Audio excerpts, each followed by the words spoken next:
नमस्कार बच्चों, मैं तेजराम मीणा, सहायक आचार्य AVST राजकीय महाविद्यालय Bayana Bharatpur. BCom part third year के विषय अंकेक्षण में आज हम अध्ययन करने जा रहे हैं प्रमाणन। प्रमाणन को इंग्लिश में कहते हैं वाउचिंग, और प्रमाणक एक शब्द और है जिसको कहते हैं वाउचर। आज हम जो अध्ययन करेंगे कि प्रमाणन क्या होता है और प्रमाणक क्या होते हैं। सबसे पहले मैं आपको बताता हूँ प्रमाणक, वाउचर।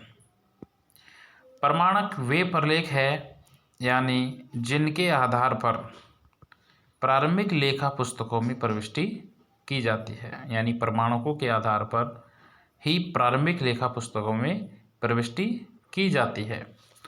और प्रमाणन क्या होता है?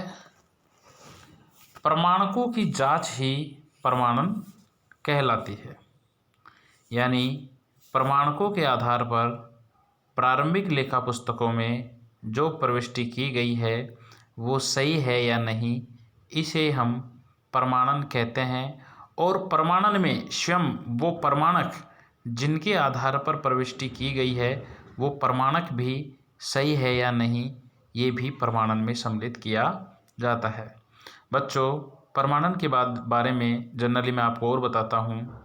जैसे एक व्यापारिक संस्था में पुस्तक पालन लेन देनों के संबंध में प्रविष्टियाँ सर्वप्रथम प्रारंभिक लेखों की पुस्तकों में की जाती है, यानी लेन देनों की प्रारंभिक प्रविष्टि किस में की जाती है?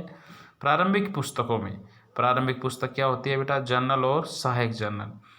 इन प्रविष्टियों को करते समय उन्हें यह देखना चाहिए कि उस प्रविष्टि का प्रमाण क्या है, जो प्रविष्टि की गई है वो किस आधार पर की गई है, क्योंकि बिना प्रमाण के कोई भी प्रविष्टि नहीं की जा सकती।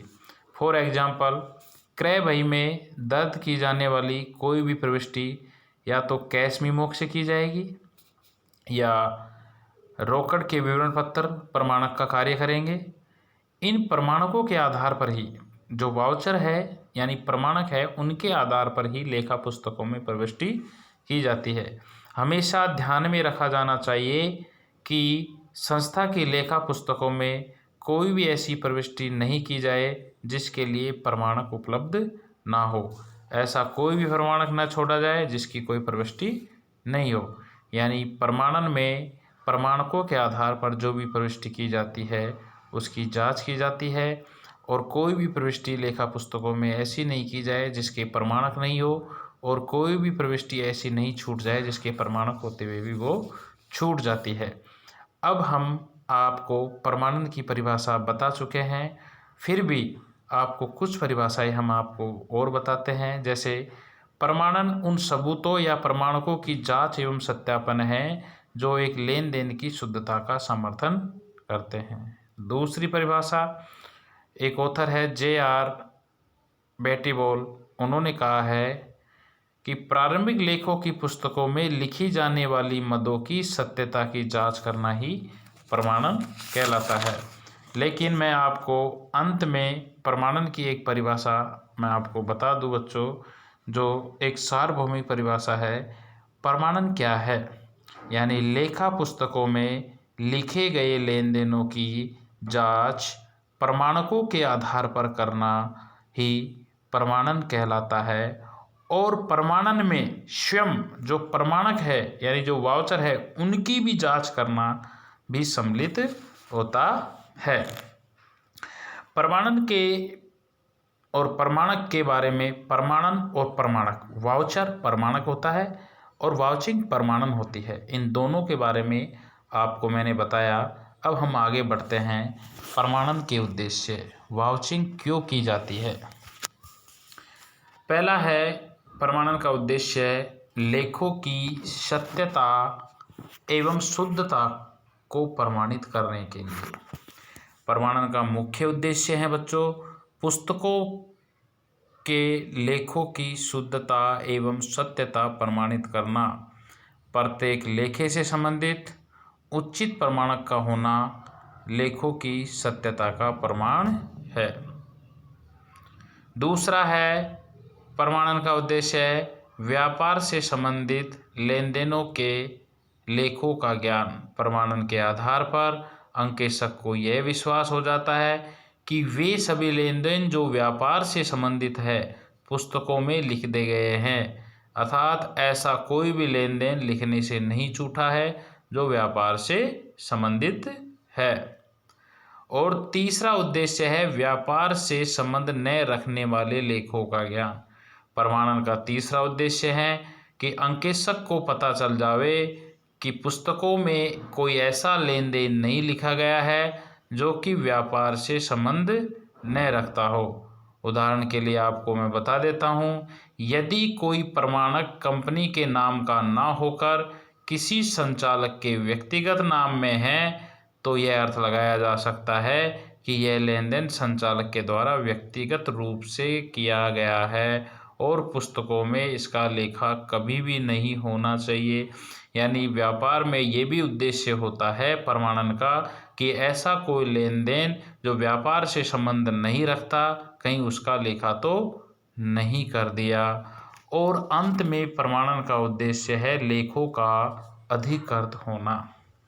प्रमाणन का अंतिम उद्देश्य है चौथा कि उससे अंकेशक को यह विश्वास हो जाता है कि समस्त लेखे पूर्ण रूप से अधिकृत है, क्योंकि इसके लिए उचित तथा अधिकृत प्रमाण पत्र मौजूद है। जब तक प्रमाणक अधिकृत नहीं होगा लेखे भी अधिकृत नहीं हो सकते। यानी प्रमाणन का उद्देश्य क्या है? लेखों की सत्यता और शुद्धता की जांच करना। दूसरा उद्देश्य बच्चों मैंने बताया कि ऐसा कोई लेन देन जो व्यापार से संबंध रखता है लेकिन लिखने से तो नहीं रह गया, इसकी जांच करना। तीसरा उद्देश्य है ऐसा कोई लेन देन जो व्यापार से संबंध नहीं रखता और लिख दिया गया हो, इसकी जांच करना। और कोई भी जो प्रमाणक है वो अधिकृत है या नहीं, उस स्वयं प्रमाणक की जांच करना भी इस प्रमाणन के उद्देश्य में सम्मिलित किया गया है। अब प्रमाणन के महत्व के संबंध में कई लोगों ने अलग अलग बात की गई है। प्रमाणन का महत्व क्या है? देखिए, अंकेषण की शुरुआत प्रमाणन से होती है, इसलिए कई ने कहा है कि प्रमाणन अंकेषण की नींव होती है। प्रमाणन अंकेषण की नींव होती है, यानी अगर अंकेषण में प्रमाणन का कार्य, वाउचिंग का कार्य अगर कमज़ोर रह गया तो अंकेषण के द्वारा अपनी किया गया पूरा कार्य भी कमज़ोर होगा और उसके द्वारा दी गई रिपोर्ट भी कमज़ोर होगी। जैसे कहते हैं लोग कि अगर मकान की नींव कमज़ोर है तो उस पर बहुमंजिला भवन खड़ा नहीं किया जा सकता, क्योंकि वो कभी भी गिर सकता है। यानी वो उस कमज़ोर नींव पर अच्छे मकान का निर्माण, सुदृढ़ मकान का निर्माण, मजबूत मकान का निर्माण नहीं हो सकता। उसी प्रकार अगर अंकेषण में अपना कार्य करते समय अगर प्रमाणन का कार्य उसने अगर सही तरीके से नहीं किया, क्योंकि अंकेषण में पहला कार्य होता है प्रमाणन, क्योंकि अंकेषण की शुरुआत होती है प्रमाणन से।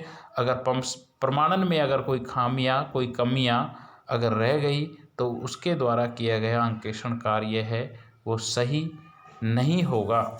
इसलिए अंकेषण को प्रमाणन की नींव प्रमाणन को अंकेषण की नींव कहते हैं। कई ने कहा है कि प्रमाणन अंकेषण की आत्मा है। जिस तरह किसी भी शरीर में बिना आत्मा के उस शरीर का कोई महत्व नहीं है, उसी प्रकार एक अंकेषण में प्रमाणन के बिना उस अंकेषण का कोई महत्व नहीं है। और सबसे महत्वपूर्ण बात कही है कि प्रमाणन अंकेषण की रीढ़ की हड्डी है, यह कथन सही है या नहीं।